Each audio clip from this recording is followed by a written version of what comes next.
New Jersey? You mean New Jersey's here too? Right over here for New Jersey. New Mexico's over here. Who else is here? New Mexico. New Mexico. Hey! Do I hear it for Pennsylvania?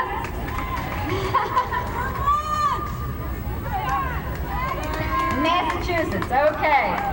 How many? We got a 48 state flag up in front here. I wonder how many states are represented here today. California,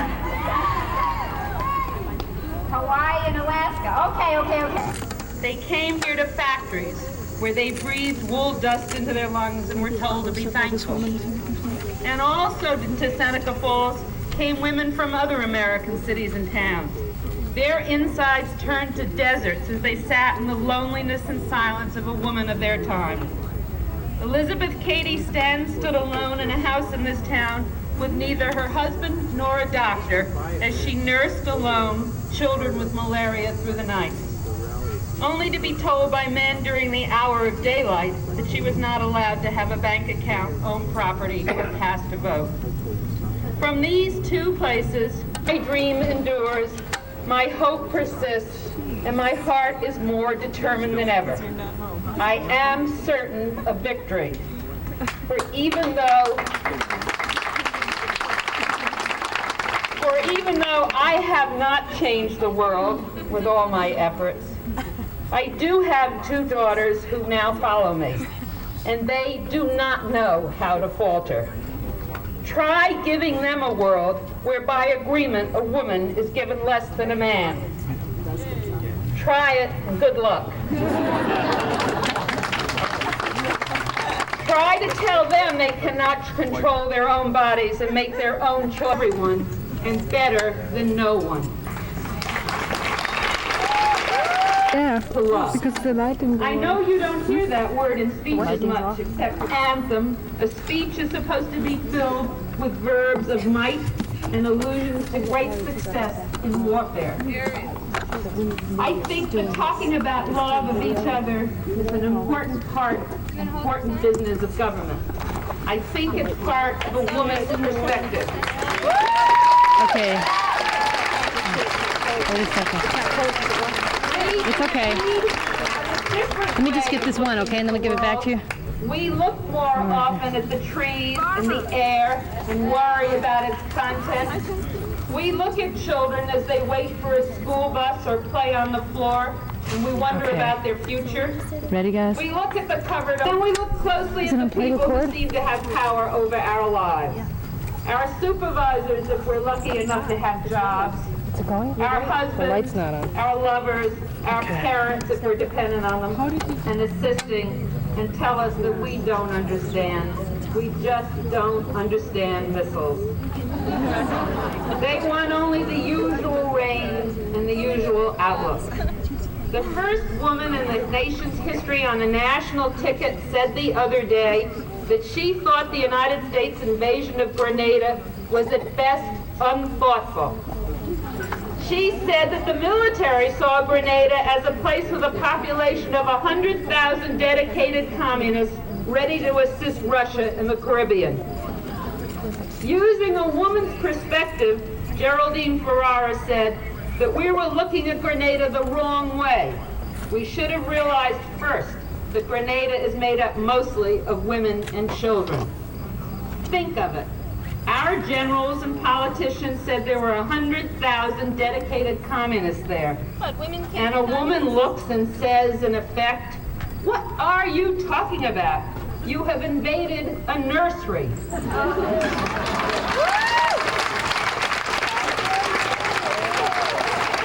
This is a special quality and essential validity to the woman's perspective.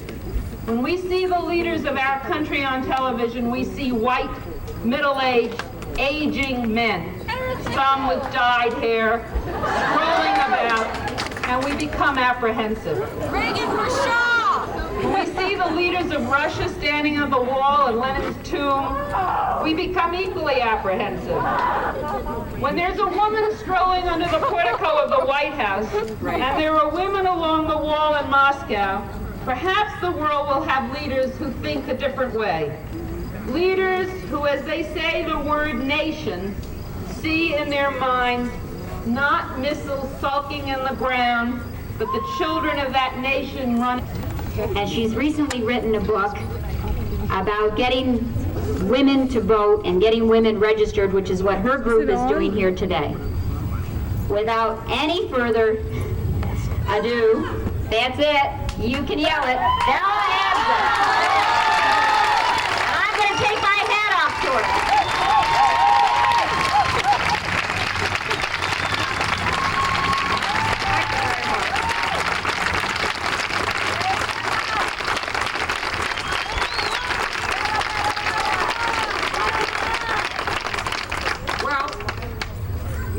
Is Elizabeth Cady Stanton watching us tonight, but my mother is here too, thanking all of the speakers for the very nice things that they've said about, and it takes care of that other thing that I've gotten from other folks from time to time.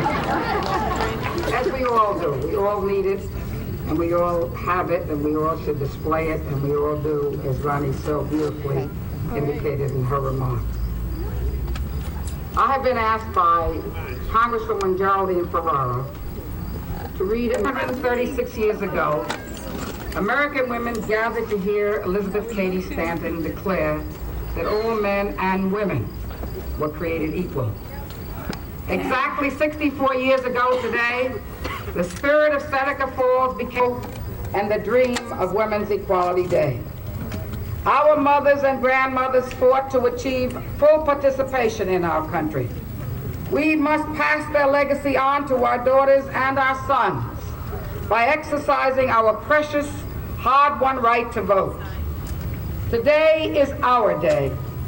I challenge all of you to begin today a national effort to register every American woman and to make sure she casts her vote in November.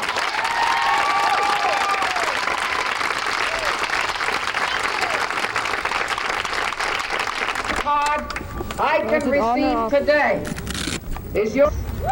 That is the forerunner of what happened in 1848. The exclusion of women and minorities from power has been the most significant development of a social movement for change in this country from that time on. The movements for abolition, the movements for suffrage, the movements for peace, the movements for the right to include all people, regardless of their preference, have been the major movements, together with the labor movement in this country, that is going to bring about the change that we all seek in 1984.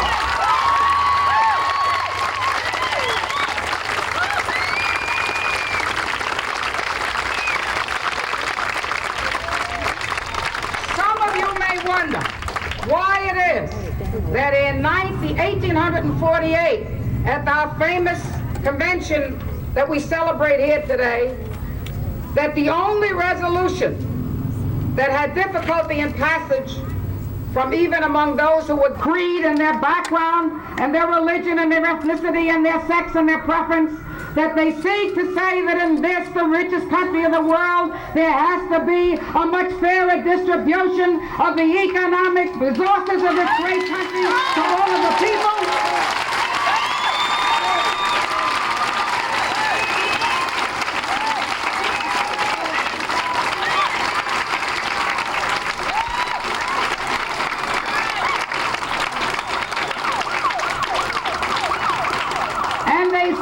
Say, not only will we no longer sit in the galleries, but determines the issues of life and men and women and the future generations that we are concerned with.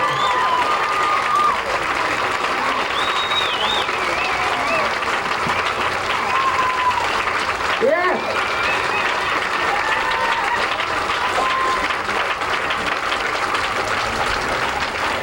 The gender gap is the centuries of the struggle to liberate slavery as women joined in the struggle and the peace movement in this country, as women participated in the labor movement in this country, women from the home and from the workplace, looking upon a nation, the richest in the world in its democracy and the richest in its resources, in which they have been excluded from using their vote, have been excluded from power.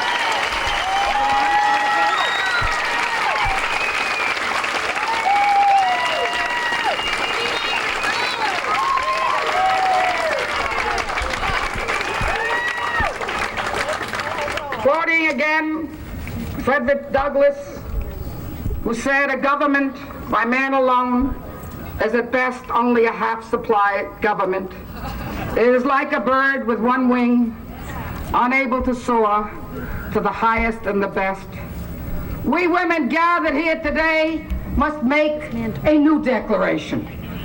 We must make the declaration, and we must here vow that we will leave here today, as women will, from every activity that is taking place, and millions of women are gathering in places like this all across this country, today and tomorrow and the next day, celebrating Women's Equality Day and Women's Rights Day. We must vow and make a pledge that we will not lose this opportunity, that we will register the unregistered, that we will turn out that vote so that we'll have more than 9 million more women than men voting in 1984, which is the figure that Mim Kelber and I have projected will take place in our book, Gender Gap, and we don't want you to, we want your help. You got to help us make those figures count.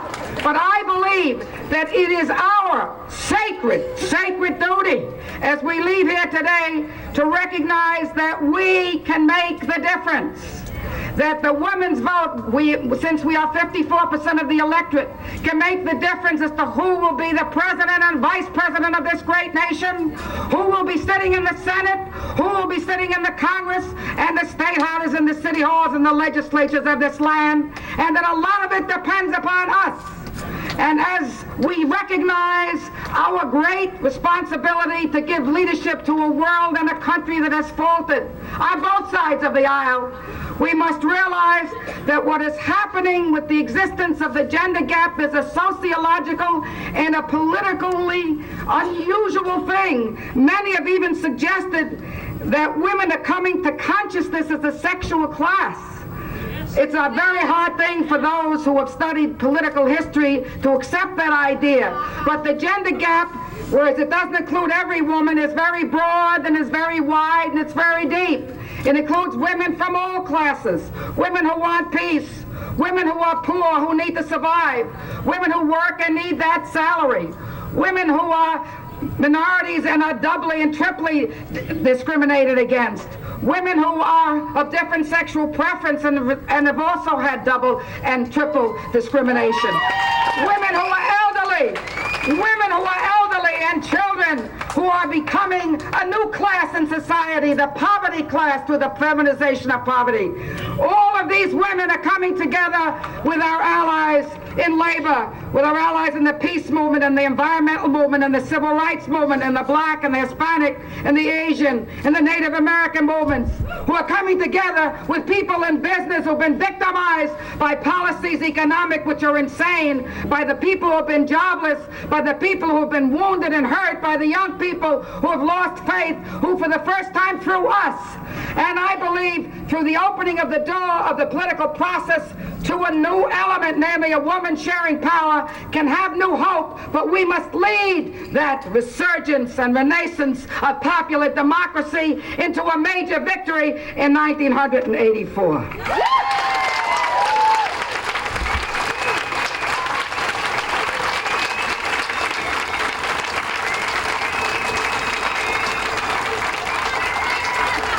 And so, as we gather here, I want to say, both to Geraldine Ferrara, we are ready to take our place. But more than that, we are ready for you to take your place. Because as you take your place, our place can be more secured. And we are here to say, yes, Lizzie, we're very happy that you were the radical that you were. And that you stood up against overwhelming odds.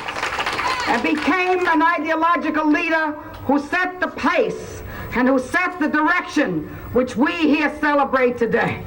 Yes, Lizzie, I think it was you who said that we cannot really go to sleep not recognizing that we have to have in this great green land, I can't find the quote, but what's the difference? Some of you who know me know I always have lots of papers and can never find what I'm looking for. Because they're never quite what I really want to say. But here it is.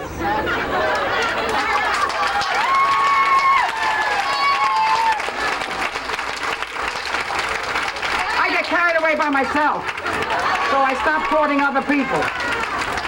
Anyhow, Elizabeth Cady Stanton solemnly moved that there should never be a season of silence until women had the same rights everywhere on this whole green earth as men. And so, Lizzie, fear no more. This is the season we speak with a loud voice. As Mim and I have said in our book, though we have been trained traditionally to speak softly, that is some of us, and carry a lipstick, no more. We have discovered a big stick, and that big stick is our own vote and our own power, and by registering and turning out the biggest women's vote in history, we shall bring peace to this earth, economic justice and equality for all of us. Thank you, and I love you.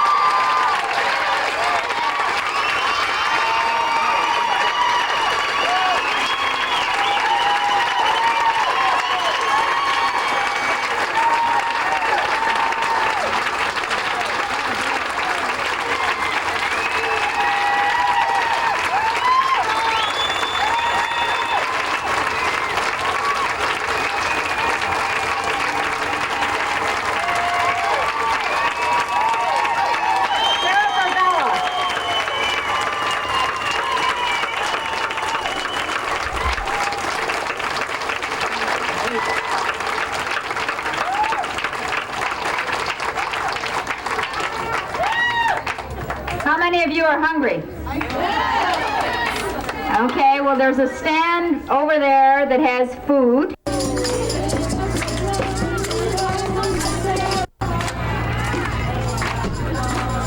Coming. Got it.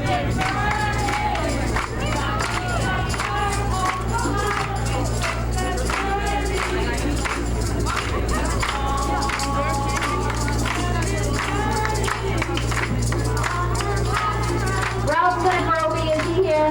Ralph?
on again.